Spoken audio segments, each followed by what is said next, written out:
کراچی کی ملیر کورٹ نے قتل کی دھمکیاں دینے اور جعل سازی کے مقدمے میں حلیم عادل شیخ اور ان کے 3 بھائیوں کو بری کر دیا ہے۔ آپ کو بتائیں کہ ملزمان کے خلاف میمن کوٹ پولیس نے 2023 میں مقدمہ درج کیا تھا۔ کراچی کی ملیر کورٹ نے قتل کی دھمکیاں دینے اور جعل سازی کے مقدمے میں حلیم عادل شیخ اور ان کے 3 بھائیوں کو بری کر دیا ہے۔ ملزمان کے خلاف میمن کوٹ پولیس نے 2023 میں مقدمہ درج کیا تھا۔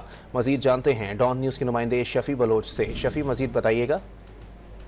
ہاں جی، بخیر کے خلاف سندھ کے صدر حلیم عادل شیخ کے خلاف جعل سازی اور دھمکی دینے کا مقدمے میں جو ہے وہ شریعت کی درخواست پر فیصلہ جو ہے وہ جاری کر دیا ہے اور عدالت نے حلیم عادل شیخ سمیت دیگر ملزمان کو جو ہے وہ درج کر دیا ہے۔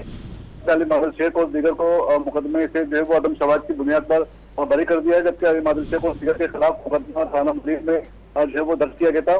ملزمان کے خلاف جعلی سازی کی مد میں 6 کروڑ روپے وصول کرنے اور مخالفین کو سنگین نتائج کی دھمکیاں دینے کا الزام ہے، جو استغاثہ کی جانب سے الزامات ثابت ہونے پر عدالت نے ملزمان کو بری کر دیا ہے مقدمے سے۔ بہت شکریہ شفیع۔